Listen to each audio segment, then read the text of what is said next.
Okay, first of all, medical statistical risk. So you can probably understand what that means, right? But I'm going to explain to you how I came across this in my personal life using private medical in Canada and South Africa, and why it should be the only thing that we are discussing right now with medical procedures, unsafe medical procedures that are happening all across the world, and particularly, say, in British Columbia. I like to stick to my jurisdiction, okay?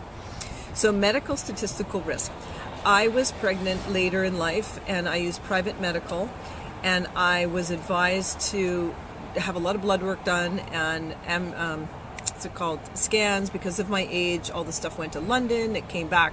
It was this like big hoopla because of I was older, and I was like, okay, fine, whatever, it cost me money.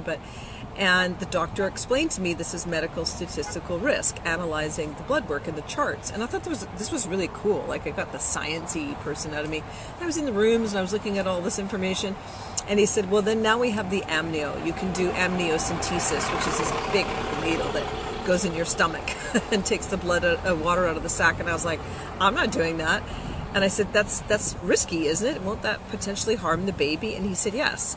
So we need to look at the medical statistical risk of the amnio versus the statistical risk that your child will have birth defects.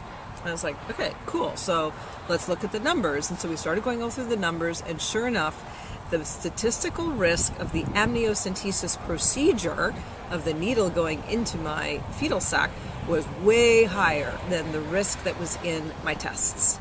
And I said, so it's a no-brainer. I don't do it, right? Like, and he goes, yeah. He goes, that's the choice that you could make. Now, that was afforded to me because I was using private health, and I was paying them. And if anything went wrong, I could sue their asses off, which is a really good reason to use private medical. In the public system, it didn't work like that.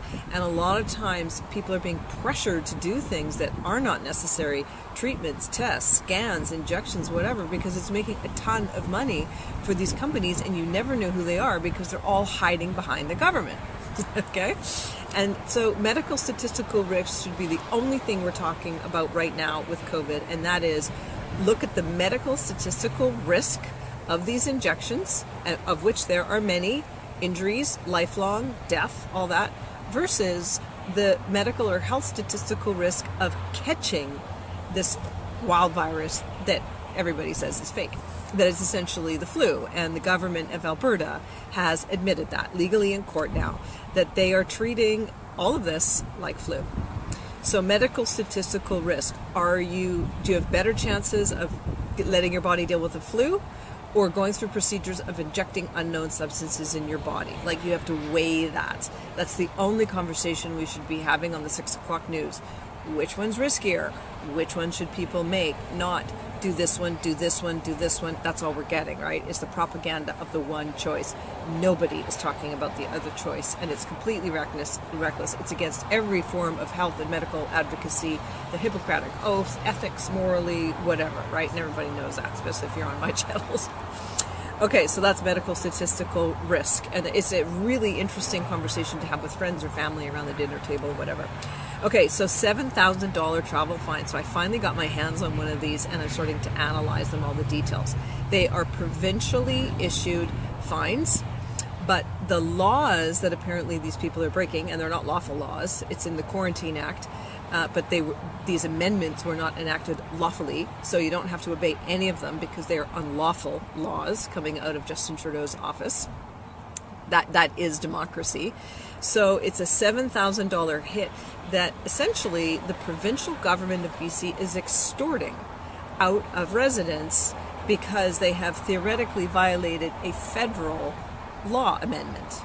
So this is two jurisdictions, and there's like a big gap in between the two, which is why we know this is fraud, collusion, and racketeering. We have the federal government who has colluded with the BC provincial government to take $7,000 out of this family, to fine them unlawfully for something that they didn't do wrong, because it's not a good law, it's not a fair law, it won't stand up in court. So who's behind this? Who is behind? And I think in this case, I haven't read the fine print, but it will be ICBC, who is essentially extorting $7,000 out of this couple purely for entering Canada as they have the right to do and not doing any tests or quarantine or anything like that. $7,000. $7,000. So if they had done this to 1,000 travelers, that's $7 million. That is like serious financial theft. That's serious organized crime.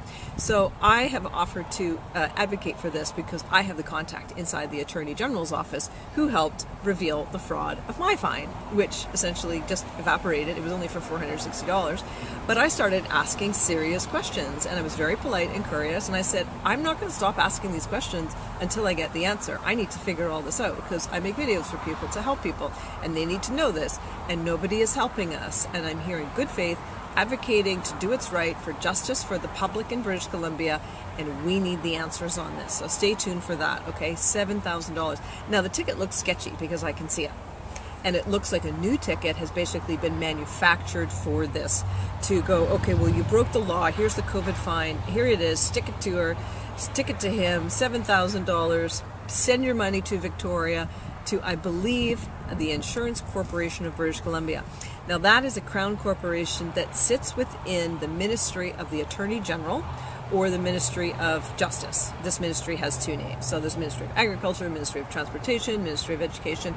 This is the Ministry of Justice or the Attorney General that manages all of the kind of statute laws around justice. Now the problem with the AG ministry is they interact with everything. So booze is there, cars are there, hospitals are there, everything interacts with justice. So this is a massive, massive ministry. There are hundreds of lawyers in there, I was told, all getting paid a lot of money to violate your rights to run the COVID fraud. So the three people that you can look at in this, and I wrote a story about them, and I will be sending them all an email on Monday or Tuesday morning. It is a guy named, what the hell is his first name? Nicholas Jimenez, it looks like he has a Spanish name, who is the CEO of ICBC. So his fiduciary duty and duty of care to the public is essentially, he is breaking that by running this scam to extort and siphon $7,000 out of this family. Now, can you imagine running to him at a dinner party or at a playground or a soccer game with your children and going, oh, hi there, the CEO of ICBC, here's my $7,000 fine. Could you please tell me by what authority you have remotely to extort this money out of me? How nervous someone like that would get. These people don't want us to know who they are. They don't want us to know where they live, their names or their addresses. They know it's unlawful. They know it's a scam, and they're counting on the people like us just going, okay, well, whatever. I'll just pay it if it's small, a couple $100, or if it's larger, I'll contest it all, and it will go away, and nobody will ever know who actually was in charge of this, right? That's why I do the work I do.